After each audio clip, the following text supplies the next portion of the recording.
kapag tayo po ay nagagabayan ng Panginoon, hindi po tayo matatalo. At tibay niyo po, ha?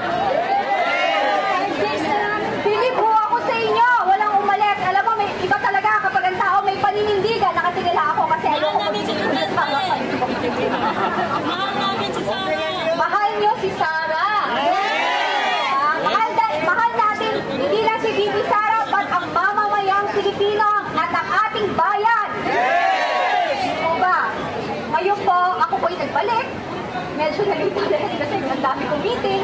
Pero nagpapasalamat po kami na nandito pa rin po tayong lahat. At hindi po tayo magsasawang bumalik dito para po sa inyong lahat.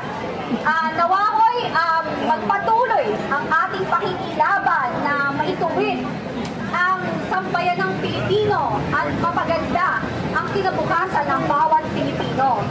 So ako, kasama ninyo, ako po ay nananawagan sa ating gobyerno na tigilan na ang pang-aabuso sa kaban ng bayan, sa ating Armed Forces of the Philippines at sa Philippine National Police.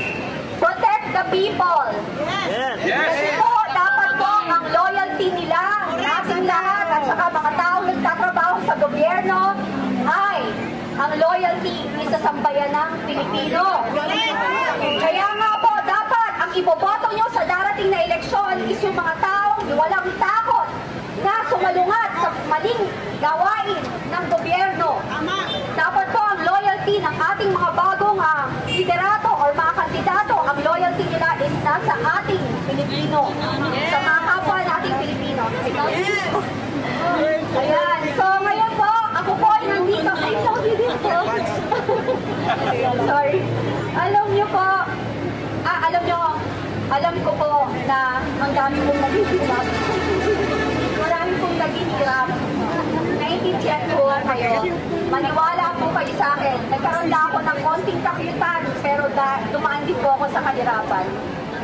And ako, believe ako sa inyo, nagpapa-init, naiinitan kayo, nagugutol kayo, naulanan kayo, pero nandito po kayo.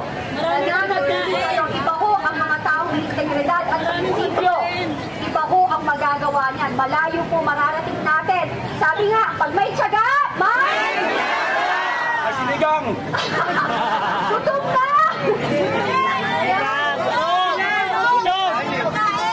Bukas po, birthday ko!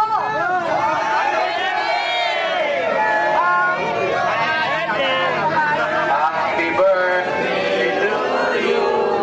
Happy birthday to you! Happy birthday! Happy birthday! Happy birthday to you! Tagalog! Maligayang bati! Maligayang bati! Maligayang, maligayang! Maligayang bati! Happy birthday sa isang tunay na palaban na kaibigan, Kati Binag! Ang prinsesa ng mga Didi supporters! Idolo ko po si Attorney Jimmy Bondok. Ang makaganda ng boses. Pogi pa, tama?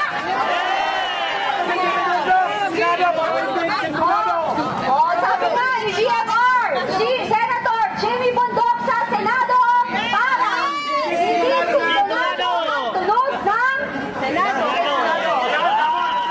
Okay. Oo, alam niyo po. At saka i-claim na natin, Senator Jimmy Bondok, bakit po? Sabi nila, ang dami. Kasi nasa listahan niyo siya. 5 ang senator ko. Ito ba? Bakit? Kasi tahimik pero naghanda. Bago siya kumandidato. Nag-aral ng batas. Hindi ko naman po minamaliit yung mga taong hindi nag-aral ng batas. Pero importante po yun pag alam mo. Kahit bagong graduate, hindi po nagmamatter. Ang importante, may alam sa ating konstitusyon.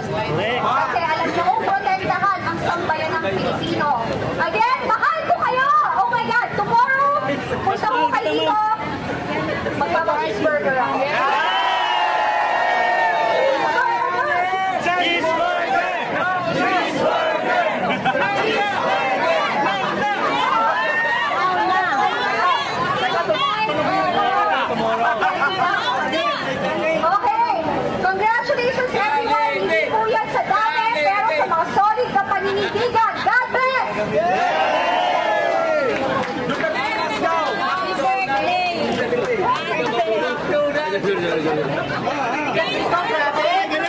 Kawawa tayo. Wala tayong sound system. Maliban dito sa Mega City. Kahit sa pareho ang McDonald's! McDonald's! Beef burger! Beef burger!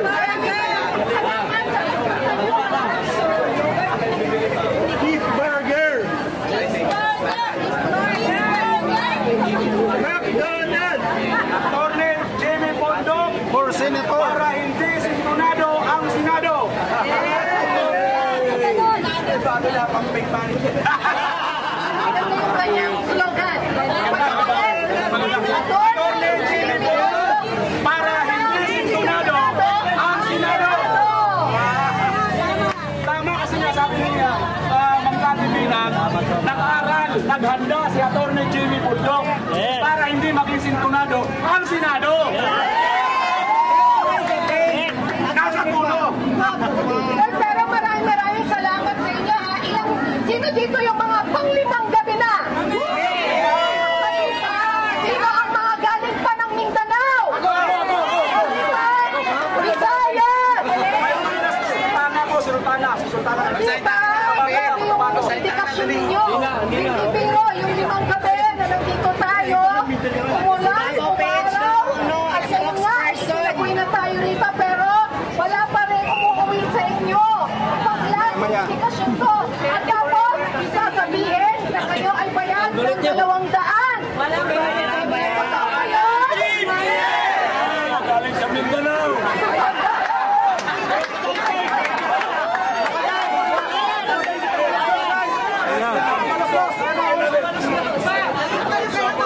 Pera ng bayan.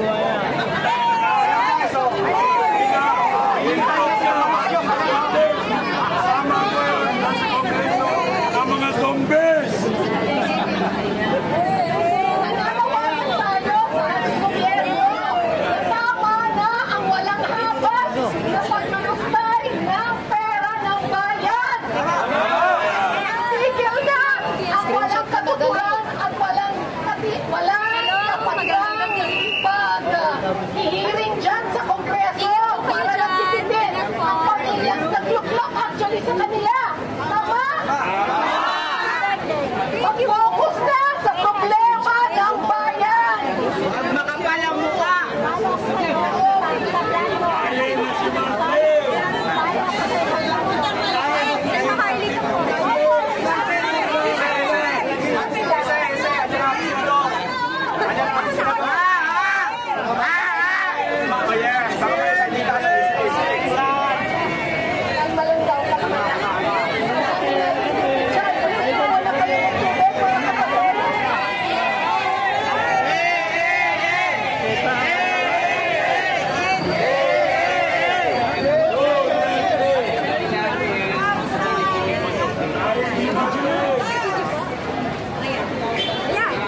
Hello everyone! Magandang gabi po. Bansang ayuda. Siguro itatanong ko lang, meron ba sa inyong gustong mamahagi ng kanilang saloobin? Pero, bago natin gawin yon, para masaya lang, lahat kayo dapat naririnig, ganyan ang totoong demokrasya. Pero meron lang akong mga gustong paalala sa inyo doon sa ating Public Assembly Act o BBP ng 880. Okay? Ito maganda itong malaman. Una, kailangan po talaga wala tayong mga kahit anong salita na malapit man lang sa inside television. Kasi mananalo sila kapag tayo may mga sinabing mga salita na mga sa mga ganyan salita. Mag-ingat tayo. Lagi po nating sabihin according to the law. Lagi yung sa batas. Kunyari, ang gusto nyo kaya Romualdez, nagtigil tayo sa video, itigil nyo kami. O kaya itigil nyo na yung mga walang kwentang hearing. Pwede yun. Pero huwag na huwag po magtatawag ng kabuluhan. Yan ang number one. Ang karapatan naman natin, hindi po pwedeng lumapit ang pulisya within 100 meters. Okay?